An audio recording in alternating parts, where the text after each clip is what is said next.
अडानी जी का हित और मोदी जी का हित अगर सब एक है, 25 साल पहले किसी ने गौतम अडानी जी का नाम भी नहीं सुना, और लगभग 20-25 साल में विश्व का सबसे अमीर व्यक्ति में वो 2 नंबर स्तर में कैसे पहुंच गए, 3 नंबर स्तर पे कैसे पहुंच गए, यही तो कहानी है।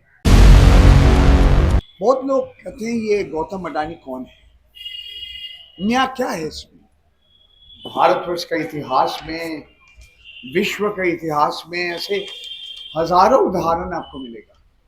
जो बड़े बड़े पूंजीपति है उनके साथ राजनेता का जो गठबंधन है, हमारे देश में भी लोग कहते हैं, यहां से ज्यादा दूर नहीं, 30 जनवरी मार्ग, वहां पे मोहनदास करमचंद गांधी जी, घनश्याम दास बिरला जी के मकान में रहा था। आप उनका लेख पढ़िए किसी वक्त, आपको मालूम पड़ेगा वो क्यों कहा कि उस समय स्वदेशी आंदोलन चल रहे थे। जो पैसे देने के लिए, मदद करने के लिए तैयार थे, गांधी जी को मदद किया इन्होंने। उन्हीं के घर में 30 जनवरी 48 साल में उनको हत्या किया गया। अमेरिका में देखिए, अलग अलग देश में देखिए, ये गठबंधन जो बड़े बड़े पूंजीपति और राजनेता का बीच जो गठबंधन है, आप देख सकते हैं। आप कहेंगे कि आज टाटा घराना, बिरला का घराना, रिलायंस का घराना, अंबानी का घराना आज आज जहां पे है, इसका कारण है कि अलग अलग सरकार, अलग अलग राजनेता, अलग अलग प्रधानमंत्री, उनका सरकार, राज्य सरकार, केंद्र सरकार, उनके नियम ऐसा बनाया, उनका नीति ऐसा था, उनका पॉलिसीज ऐसा था उनको मदद करने के लिए। ठीक है, मैं मान लिया। नया क्या है इसमें? एक तो ये हमारे देश की जो चुनाव व्यवस्था है, पैसा कहाँ से आता है। हमारे देश के जो राजनेता जब चुनाव लड़ते हैं, हमारे देश के जो राजनीतिक दल जो चुनाव लड़ते हैं, चुनाव प्रचार के लिए जो खर्चा होता है, हवाई जहाज के ऊपर जो खर्च होता है, उड़न खटोला के ऊपर जो खर्च होता है, कौन देता है पैसा? कौन देता है? आपने जरूर तस्वीर देखा होगा, मई 2014 में नरेंद्र मोदी जी अहमदाबाद से दिल्ली आ रहे थे। किसका हवाई जहाज में आ रहे थे? उससे पहले 6 महीना में पूरा भारतवर्ष के अलग अलग जगह में अडानी जी का हवाई जहाज में उन्होंने। फिर वही सवाल है, नया क्या है?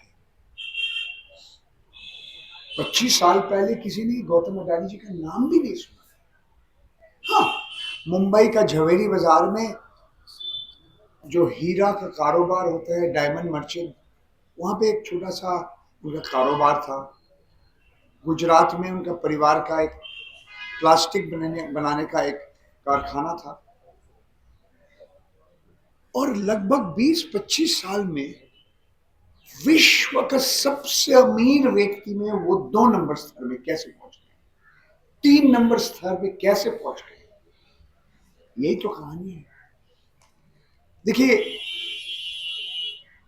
ये गठबंधन अभी अभी सुदीप जी ने क्रोनी कैपिटलिज्म के बारे में, क्रोनी पूंजीवाद से भी हम लोग आगे बढ़ गए हैं। एक और शब्द है अंग्रेजी में, कहते हैं ओलिगार्की। जो राजनेता है और जो उद्योगपति है, उनमें क्या फर्क है? इसीलिए लोग आज कहते हैं मोडानी। देखिए, अगर मैं ऐसा बात करूंगा ना, तो क्या इसका नतीजा होगा आपको मैं बता दूंगा।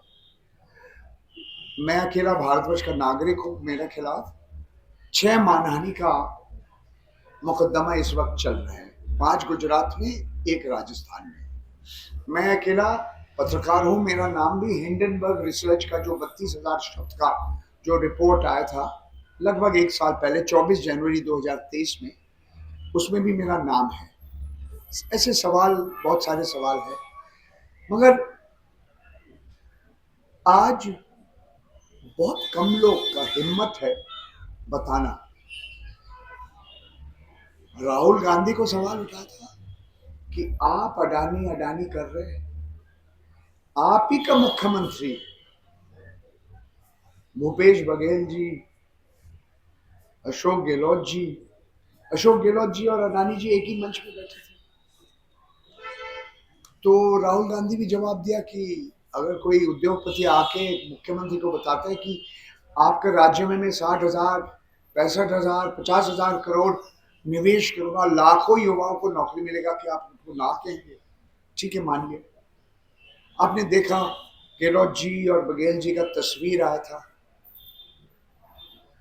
फिर चुनाव के पहले भूपेश बघेल जी और कुछ कहा। जब आयकर विभाग का एनफोर्समेंट डायरेक्टर का छापा लगा, उनका भी बात थोड़ा बहुत बदल गया।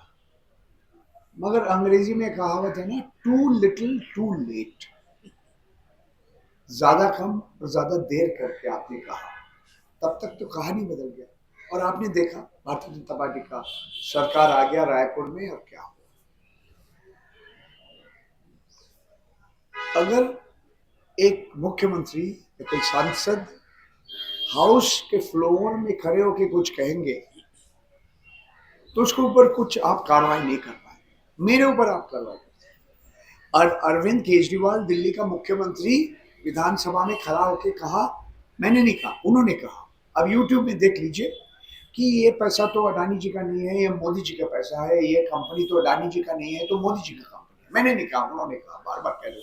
अगर अरविंद केजरीवाल जी यही बात विधानसभा का बाहर कहते हैं, मानहानि का केस हो सकता है मेरे तरफ। तो राहुल गांधी, अरविंद केजरीवाल, ऐसे 10 लोग कुछ कह रहे हैं, मगर बाकी लोग तो इन्हीं के साथ है ना। कौन इनके साथ है? नहीं बोली। इनके जो समुद्र का बंदर है अलग अलग राज्यों में, जहां भारतीय जनता पार्टी की सरकार भी नहीं और विरोधी दल का सरकार है। इनका जो कोयला जो खनन हो रहा है, अभी अभी सुदीप जी, आलोक जी ने बनाया, अलग अलग राज्य सरकार का बस जमीन है। MDO यानी कि माइन डेवलपमेंट ऑपरेटर भी है। आप देखिए, आप सोच लीजिए, एक घराना कोयला खनन कर रहे हैं, वही नियंत्रण कर रहे हैं, वो खनन हो रहे जहां पे, ये ऑस्ट्रेलिया, इंडोनेशिया या भारतवर्ष में, आप ही का समुद्र का बंदर में आ रहे, आप ही का बिजली का उत्पादन आप भी कर रहे, बिजली का वितरण आप कर रहे। तो एक तरह से जो एक मोनोपोली हो गया, ये मैं समझता हूं भारतवर्ष के इतिहास में कभी नहीं। और आप देखिए, जो बुनियादी ढांचा हम कहते हैं, इंफ्रास्ट्रक्चर सरकार, आप कोल इंडिया लिमिटेड के बाद सबसे बड़ा कोयला खनन का संस्था है अडानी घराना। बिजली उत्पादन की बात कीजिए, NTPC, national thermal power corporation के बाद अडानी घराना। जैसे प्रशांत भूषण जी अभी कहा, हवाई अड्डा में उनका नियंत्रण करने का कोई एक्सपीरियंस नहीं था, कोई अभिज्ञता नहीं था, मगर 6 मिल गया, पूरा नियम बदल गया, अधिनियम बदल गया। आप देखिए किस तरह से समुद्र के बंदर, 15 बंदर है उन्हीं के पास।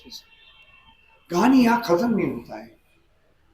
राता रात भारतवर्ष के सबसे जो सीमेंट उत्पादन करते हैं, नंबर 2, 2 नंबर स्तर में पहुंच गए। आदित्य बिरला ग्रुप 1 नंबर में है, अडानी ग्रुप 2 नंबर में, क्योंकि उन्होंने एक स्विट्जरलैंड की कंपनी होल्सिन का सारे जितने कारखाने हैं उन्होंने खरीद लिया। ये बहुत लंबा कहानी है। फूड कॉरपोरेशन ऑफ इंडिया के बाद अगर आप गेहूं चावल का स्टोरेज के लिए गोडाउन के लिए रखते थे, अडानी ग्रुप है। कुछ बाकी नहीं रहा। आप तो खाने में तेल का इस्तेमाल करते हैं ना, पराठा खाते हैं, समोसा खाते हैं, पूरी खाते हैं। भारतवर्ष के सबसे नंबर 1 खाने का तेल का ब्रांड क्या है? फॉर्चून ब्रांड वो अडानी जी का है। आप सेब खाते हैं ना, विदेश से आयात होता है, हमारे देश का हिमाचल प्रदेश, जम्मू एंड कश्मीर, अलग अलग राज्य से जो सेब खरीदते हैं, नंबर वन कौन है? अडानी जी है। तो मैं समझता हूँ बिरला जी के बाद भूल जाइए, टाटा जी के बाद भूल जाइए, अंबानी जी के बाद भूल जाइए, पूरा भारतवर्ष का अर्थव्यवस्था के ऊपर एक समूह, एक घराना इतना इन्फ्लुएंस, इतना इनके ऊपर जो उनका जो पूरा इनका प्रबंधन नियंत्रण हो रहा है, ये मेरे सोच में, मेरे समझ में भारतवर्ष के इतिहास में कभी हम नहीं देखा। बात यह है कि ये देश का हित में है कि नहीं। बिजली का पैसा कौन देते हैं? बिजली का कीमत क्यों बढ़ गया? यही सवाल है। और हम लोग जो पत्रकार ये सब पर्दाफाश किया, हमें से नौकरी से हटा देते हैं। ये विदेश में फाइनेंशियल टाइम्स, एक और है OCCRP, organize crime and corruption reporting project, जब रिपोर्ट आते हैं हम सब देशद्रोही बन गया। हम इनके साथ नहीं, मतलब हम इनके खिलाफ है। मैं टुकड़े टुकड़े गैंग में हूं। क्यों? मैंने जो भी लिखा है, जो रवि नायर लिखा है, जो आनंद मांगनाले लिखा है, जो फाइनेंशियल टाइम्स लिखा है, जो OCCRP लिखा है, ये सब झूठ है। आप कहते हैं आप हमारे खिलाफ हैं, आप कहते हैं ये OCCRP जॉर्ज सोरोस का है। आप जाके उनका वेबसाइट में पढ़िए। ये OCCRP, ये जो एक इंटरनेशनल NGO है, इनके पैसे कहां से आ रहे हैं? 10-12 संस्था से आ रहे, अमेरिकी सरकार दे रहे, फ्रांस के सरकार दे रहे, अलग अलग यूरोप का सरकार इसको मिल रहे। हाँ, इसमें सोरोस का भी एक संस्था है। तो मतलब इसका मतलब नहीं है कि ये जॉर्ज सोरोस का एक व्यक्तिगत संपत्ति है, मगर आप दिखाने के लिए ये कहना चाहते हैं। केस आप कर दिया। आप फाइनेंशियल टाइम्स के 2 पत्रकार हैं, एक मुंबई में, एक दिल्ली में, जो इस लेख के साथ उनका कोई लेना देना नहीं, कोई संपर्क नहीं है। गुजरात पुलिस उनको बुलाया गया, आपका रवि नायर को बुलाया। क्या बोल रहे कि वहां का एक निवेशक लिखा है कि आप अडानी जी का बदनाम किया, इसीलिए शेयर बाजार में इनका शेयर का कीमत कम हो गया। आप आइए, पुलिस के पास आइए, आप जांच चल रही है। तो देखिए, इस तरह से हमारे देश में आप जानते हैं मीडिया का क्या स्थिति है।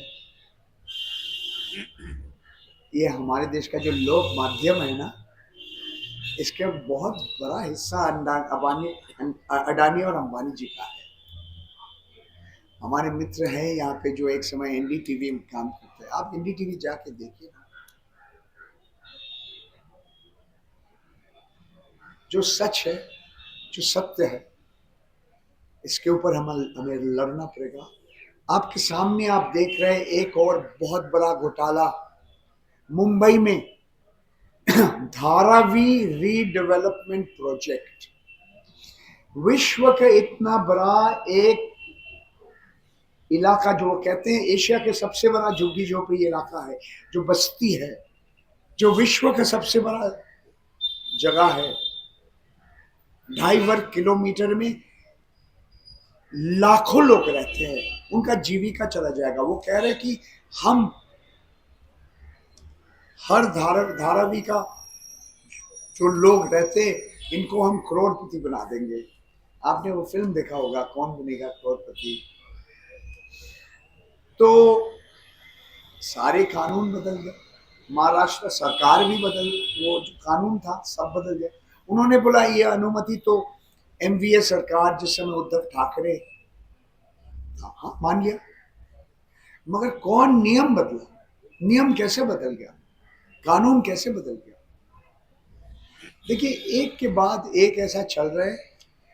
अगर आप सब लोग, आपके माध्यम से, लोगों के माध्यम से, अगर लोग, हमारे देश के नागरिक ये नहीं समझेंगे कि भारतवर्ष का हित और अडानी जी का हित और मोदी जी का हित अगर सब एक है, तब इसके बारे में तो हम कुछ कह नहीं सकते। तो ये कहानी यही खत्म हो जाता है। मगर मैं समझता हूँ कि एक कॉर्पोरेट घराना के ऊपर इतना शक्ति होना देश के हित में नहीं है, हर नागरिक के हित में नहीं है। इतना कह के मैं अपना बात खत्म करना चाहता हूँ। धन्यवाद, नमस्कार।